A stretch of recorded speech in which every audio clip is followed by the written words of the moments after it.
I won't dwell on that, but I will bring your attention to it. Okay, this slide shows where our projects are located. We have the 2 lithium projects in Western Australia and a vanadium project in northwest Queensland. The most advanced project is Kathleen Valley, and to date we've drilled about 8,000 metres of RC drilling there. We've defined extensive mineralisation, and the short-term objective at Kathleen Valley is to complete the resource drilling, which has just commenced. We should do this by the end of June, have a resource out by August, and on the back of that publish a scoping study by the end of the 3rd quarter of this year. Buldania, which is in southern Western Australia, it's only a project. It's a project we've only had about 6 months. We've only had time to do the 1 drilling program, but that 1 drilling program actually made a significant new lithium discovery in Western Australia. The objective there, obviously, is to get in, follow up these results, the initial results, as soon as possible, delineate the extent of the mineralised pegmatite, and then do infill drilling on 50-metre line spacing so we can have a resource there by the end of the year as well. And Toolabuck in northwest Queensland, there's already extensive vanadium mineralisation defined there by historic drilling. Our aim there this year is to validate the historic drill results, do more metallurgical test work, combine the old data with the new data, and come up with a resource as well.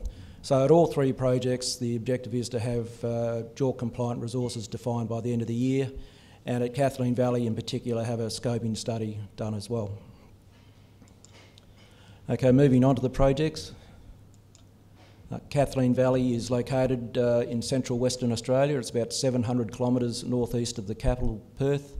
It's a well-established mining region. The project's located about 20 kilometres south of the giant Mount Keith nickel mine, owned and operated by BHP. Infrastructure is great. We're adjacent to transport, energy and camp infrastructure, so we don't have to build any of that. And in addition, we're located on granted mining leases, so we have a huge head start there. We've defined high-grade, fresh mineralisation that starts at surface at 2 prospects, Kathleen Valley, Kathleen's Corner, and Mount Mann, and the mineralisation is still open. So this is the first prospect, Kathleen's Corner. Here we've defined continuous mineralisation over 800 metres of strike from there to there. The mineralisation is open to the north, to the south and down dip. This is what it looks like in cross-section. We have multiple shallow dipping pegmatites, up to sort of 20 metres thick individually, with some, with some really nice grades. So there's no shortage of high-grade material in these pegmatites. We've only drilled it down to about 120, 25, 130 metres vertical depth, but because of the shallow dip of these pegmatites, that equates to a 450 metre slab of mineralisation. So some nice slabs of high-grade mineralisation defined at Kathleen's Corner. The other prospect we have at Kathleen Valley is Mount Mann. Now Mount Mann, oh Jesus, I'll get control of this soon. Mount Mann is only 200 metres to the southwest of Kathleen's Corner. And again, we have multiple stacked pegmatites. Again, we have good widths and good grades of lithium mineralisation. And I should point out that the lithium mineralisation we have at both Kathleen Valley and Buldania, by the way, is spodumene. It's not some of those other exotic lithium minerals. So we're drilling on a 50 by 50 metre pattern there, down to 100 to 150 metres vertical. We believe that will be good enough to take us straight through to a measured and indicated resource, which we will hopefully publish, release sometime in August. That's our timing, and we'll follow that up with a scoping study soon after. Okay, moving on to Buldania. It's located in southern Western Australia. It's in the same region as the 80 million tonne Mount Marion lithium mine and the 19 million tonne Bald Hill lithium mine. And I'll refer back to Bald Hill at the end of the talk, so if you just take note of where that is. Again, the Buldania project is very well located from a logistical point of view. We're less than a kilometre north of the Air Highway, which is the main east-west road across Australia, and we're only 30 kilometres from the railway line that services the mineral exporting port of Esperance, 200 kilometres to the south of Norseman. Like I said, we've only had time to do one drilling program. We've only had this project for a short period of time, But our very first drill program made a significant lithium discovery. You can see we're getting up to 58 metres of 1.2% lithium oxide with some nice high-grade material in it. This is the Anna, the main zone is the Anna, we call it the Anna prospect. This is completely open to the southeast where geophysics indicates that it continues for some distance yet underneath very shallow soil cover. It's a bit of a different beast than the Kathleen Valley pegmatites. They tend to be very tabular, very straightforward. This is a much more complex body, but it might be complex. But the important thing is that at surface here we have a plus 100 metre wide zone of mineralised pegmatite, and the shapes very amenable to open pit mining. We're currently on the ground there at the moment, pegging out the next generation or next phase of drill holes.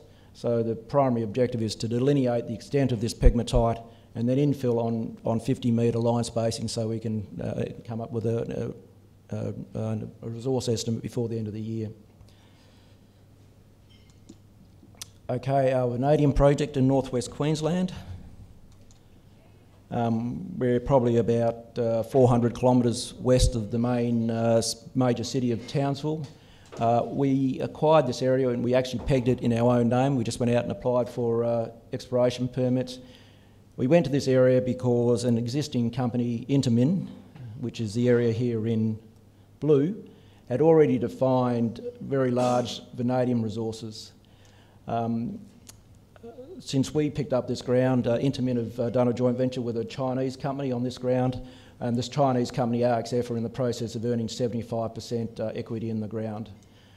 Together they made a release in March where they updated they had JORC resources which were 2004 compliant.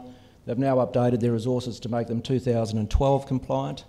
And what's happened is that they've got defined greater than 2 billion tonnes of vanadium resources, and they're largely constrained by tenement boundaries.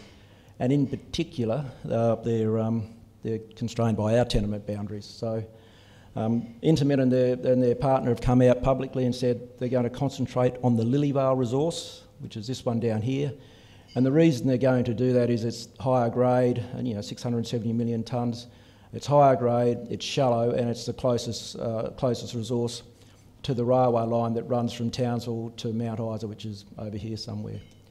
Now this mineralisation, if I had more time I could actually show more slides, this mineralisation continues onto our ground. It just continues, keeps heading east. And this is what it looks like. So it's a continuous sheet of mineralisation. The average grade of these intersections is the same as the average grade of the Lilyvale resource.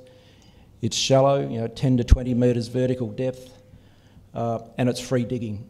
So, and on our ground, the historic drilling shows that we have a 5 by 3 kilometre long zone of mineralisation, 5 kilometres east-west, 3 kilometres north-south, and it's open to the east and to the north, basically away from the tenement boundaries. The aim here is to validate the historic results, do metallurgical test work, combine both sets of data and come up with a resource before the end of the year. Just a quick slide showing the potential upside for Liontown. Our exploration target is 10 to 15 million tonnes. If you compare that with the existing resource at Bald Hill, which is 19 million tonnes at 1.2%, the market cap of these guys is about $450 million combined. If we can come out with a resource in August of similar order of magnitude, then we should see a significant re-rating in the value of Liontown going forward. And that's it. Thank you very much.